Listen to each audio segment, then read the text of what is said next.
ಸತ್ವಸತ್ವರು ಸತ್ವರಾಜಸ ಸತ್ವತಾಮಸ ಮೂವರು ರಜಸತ್ವರಧಿಕಾರಿಗಳು ಭಗವದ್ಭಕ್ತರೆನಿಸುವರು. ನಿತ್ಯಬದ್ಧರು ರಜೋರಜರುತ್ಪತ್ತಿ ಭೂಸ್ವರ್ಗದೊಳು ನರಕತೆ ಪೃಥ್ವಿಯೊಳು ಸಂಚರಿಸುತ್ತಿಪ್ಪರು ರಜಸ್ತಾಮಸರು. ಇಂದೀವರ ಶ್ಯಾಮಲ ಕೋಮಲಾಂಗಂ ಇಂದ್ರಾದಿದೇವಾರ್ಚಿತ ಪಾದ ಪದ್ಮಂ ಸಂತಾನಕಲ್ಪದ್ರುಮಮಾಶ್ರಿತಾನಾಂ ಬಾಲಂ ಮುಕುಂದಂ ಮನಸಾ ಸ್ಮರಾಮಿ. ದಾಸವರ್ಯಂ ದಯಾಯುಕ್ತಂ ದೂರೀಕೃತ ದುರಾಶಿಷಂ ಹರಿಕಥಾಮೃತ ಸಾರವಕ್ತಾರಂ ಜಗನ್ನಾಥ ಗುರುಂ ಭಜೆ. ಶ್ರೀ ಹರಿಕಥಾಮೃತ ಸಾರ ಗುಣ ತಾರತಮ್ಯ ಸಂಧಿ ಪದ್ಯ 18. ಸತ್ಯ ಸತ್ಯರು ಸತ್ಯರಾಜನ ಸತ್ಯತಾಮಸ ಎಂಬ ಈ ಪದ್ಯದಲ್ಲಿ ಶ್ರೀ ಜಗನ್ನಾಥದಾಸಾರ್ಯರು ಮುಕ್ತಿಯೋಗ್ಯ ಚೇತನರ ಮತ್ತು ನಿತ್ಯ ಸಂಸಾರಿಗಳಾದ ರಜೋಜೀವರ ತಾರತಮ್ಯ ತಿಳಿಸುತ್ತಾರೆ. ಜೀವರಾಶಿಗಳಲ್ಲಿ ಸಾತ್ವಿಕರು, ರಾಜಸರು ಮತ್ತು ತಾಮಸರು ಎಂದು 3 ಪ್ರಕಾರ. ಈ ವಿಧವಾದ ತ್ರಿವಿಧ ಜೀವರ ವರ್ಗ ಅನಾದಿಯಾದದ್ದು. ಶ್ರೀ ಪರಮಾತ್ಮನಿಂದ ಅವನ ಸ್ವರೂಪ ನಿರ್ಮಾಣವಾಗಿಲ್ಲ. ಶ್ರೀಹರಿಯಂತೆಯೇ ತ್ರಿವಿಧ ಜೀವರ ಸ್ವರೂಪ ದೇಹವು ಅನಾದಿ ಮತ್ತು ನಿತ್ಯವಾದದ್ದು. ಶ್ರೀಹರಿಯು ಸರ್ವಶಕ್ತನಾಗಿದ್ದಾಗ್ಯೂ ಸ್ವರೂಪ ನಾಶವನ್ನು ಎಂದೆಂದಿಗೂ ಮಾಡುವುದಿಲ್ಲ. ಅಂದರೆ ಜೀವರ ಅವರ ಸ್ವರೂಪ ವ್ಯತ್ಯಾಸ ಮಾಡುವುದಿಲ್ಲ. ಇದೇ ಆ ಸತ್ಯ ಸಂಕಲ್ಪನ ಇಚ್ಛೆ. ಪುನಃ ಸಾತ್ವಿಕರಲ್ಲಿ 3 ಪ್ರಕಾರಗಳು. ಸಾತ್ವಿಕರು ಅಂದರೆ ಸತ್ಯಸತ್ಯರು, ಸಾತ್ವಿಕ ರಾಜಸರು ಅಂದರೆ ಸತ್ಯರಾಜಸರು, ಸಾತ್ವಿಕ ತಾಮಸರು ಎಂದರೆ ಸತ್ಯತಾಮಸರು. ಸೃಷ್ಟಿ ಪ್ರಾರಂಭದಲ್ಲಿ ಶ್ರೀಮನ್ನಾರಾಯಣನು ಗುಣತ್ರಯಗಳಲ್ಲಿ ಒಂದರಲ್ಲಿ ಒಂದಧಿಕ ನ್ಯೂನತೆಗಳಿಂದ ಮೇಳನ ಮಾಡಿದ. ಅದಕ್ಕೆ ಪೂರ್ವರಲ್ಲಿ ಗುಣತ್ರಯಗಳು ಅಸಂಸ್ಕೃಷ್ಟವಾಗಿದ್ದವು, ಅಂದರೆ ಮೀಳನವಾಗಿರಲಿಲ್ಲ. ಪ್ರಪ್ರಥಮವಾಗಿ ಶುದ್ಧ ಸತ್ಯ ಶುಕ್ಲವರ್ಗ ಮತ್ತು ಶುದ್ಧ ತಮ ಕಪ್ಪು ವರ್ಣ ಹೀಗಿದ್ದವು. ಶ್ರೀಹರಿಯು ತನ್ನ ಇಚ್ಛೆಯಿಂದ ಅವೆರಡರ ಮಿಳನಗೈಸಿದ. ಆಗ ಅನಭಿವ್ಯಕ್ತವಾಗಿದ್ದ ರಜೋಗುಣವು ಅಭಿವ್ಯಕ್ತವಾಯಿತು, ಕೆಂಪು ವರ್ಣ. ಇದಕ್ಕೆ ಗುಣವೈಷಮ್ಯವೆಂದು ಹೆಸರು, ಅಂದರೆ ಗುಣಗಳ ಮಿಶ್ರಣ. ಇದೇ ಸೃಷ್ಟಿಗೆ ಕಾರಣವು. ಸತ್ವ ರಜೋ ತಮೋ ಗುಣಗಳ ಮೇಲದಿಂದ ಸತ್ಯ ಪ್ರಾಚುರ್ಯವಾದ ಗುಣಗಳನ್ನು ಉಂಟು ಮಾಡಿದ.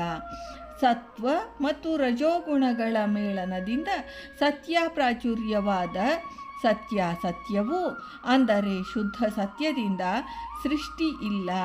ರಜೋ ಪ್ರಾಚುರ್ಯದಿಂದ ಸತ್ವ ರಜವನ್ನು ನಿರ್ಮಿಸಿದನು, ತಮೋ ಪ್ರಾಚುರ್ಯದಿಂದ ಸತ್ವ ತಮವನ್ನು ನಿರ್ಮಿಸಿದನು. ಹೀಗೆ ಸತ್ವಗುಣದಲ್ಲಿ 3 ಭಾಗ. ಸತ್ಯ ಪ್ರಾಚುರ್ಯವಾದ ಶರೀರವುಳ್ಳ ಬ್ರಹ್ಮಾದಿ ಪುಷ್ಕರಾಂತ ದೇವತೆಗಳು ಸೃಷ್ಟರಾದರೂ ಸತ್ಯ ರಜೋಗುಣಗಳ ವಿಧ ವಿಧ ಪ್ರಮಾಣಗಳಿಂದ ಅವರಲ್ಲಿ ಪರಸ್ಪರ ತಾರತಮ್ಯವಿದೆ.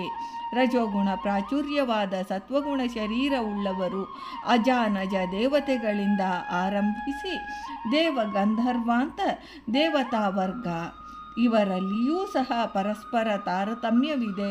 ತಮ ಪ್ರಾಚುರ್ಯವಾದ ಸತ್ವಗುಣ ಶರೀರವುಳ್ಳವರು ನಿರಂಶರಾದ ಮಾನುಷ ಗಂಧರ್ವರಾರಾಭ್ಯ ತ್ರಿಣಾಂತ ಜೀವರು ಸೇರಿರುವರು. ಇವರಲ್ಲಿಯೂ ಸಹ ಅಂತರಾಂತರ ತಾರತಮ್ಯವಿದೆ. ಪೂರ್ವೋಕ್ತ 3 ಪ್ರಕಾರದ ಜೀವರೂ ಉತ್ತಮರು, ಸ್ವರೂಪತಃ ಭಗವದ್ಭಕ್ತರೆನಿಸುವರು. ಅವರು ಮುಕ್ತಿಯೋಗ್ಯ ಚೇತನರು. ವಿರಜ ನದಿಯ ಸ್ನಾನಾನಂತರ ಅವರಿಗೆ ಲಿಂಗಭಂಗ, ಅವರ ದ್ವಾರ ವಿಮೋಚನೆ. ನಂತರ ಸ್ವರೂಪಗತ ಆನಂದಾವಿರ್ಭಾವ ರೂಪವಾದ ಮುಕ್ತಿಯ ಆನಂದಾನುಭವ. ವೈಕುಂಠ, ಶ್ವೇತದ್ವೀಪ, ಅನಂತಾಸನಗಳೆಂಬ ಮುಕ್ತ ಧಾಮತ್ರಯಗಳಲ್ಲಿ ನಿತ್ಯ ಸುಖಾನುಭವ. ಇನ್ನು ರಜೋಜೀವರಾದ ನಿತ್ಯ ಸಂಸಾರಿಗಳ ವಿಚಾರ. ಇವರಲ್ಲಿ 3 ಪ್ರಕಾರ. ರಜಃ ಸತ್ಯ ಶರೀರವುಳ್ಳವರು ಮಧ್ಯಜೀವರು, ರಜೋ ಶರೀರವುಳ್ಳ ಮಧ್ಯಜೀವರು, ರಜಸ್ತಮೋ ಶರೀರವುಳ್ಳ ಮಧ್ಯಜೀವರು. ಇವರಲ್ಲಿ ಮೊದಲನೆಯ ವರ್ಗ ಉತ್ತಮರು, ದ್ವಿತೀಯ ವರ್ಗ ಮಧ್ಯಮ, ತೃತೀಯ ವರ್ಗ ಅಧಮರು. ಹೀಗೆ ವರ್ಗ ತಾರತಮ್ಯವಿದೆ. ರಜಃ ಸತ್ಯರಿಗೆ ಸ್ವರ್ಗ ಪ್ರಚುರರು ಎಂದು ಹೆಸರು. ಇವರಿಗೆ ಸ್ವರೂಪದಲ್ಲಿ ಸುಖ ಅಧಿಕ, ತದ್ವಿತೀಯ ಪಕ್ಷ ದುಃಖ ಕಡಿಮೆ. ಇವರಿಗೆ ಯಜ್ಞಾಧಿಕಾರ ಉಂಟು.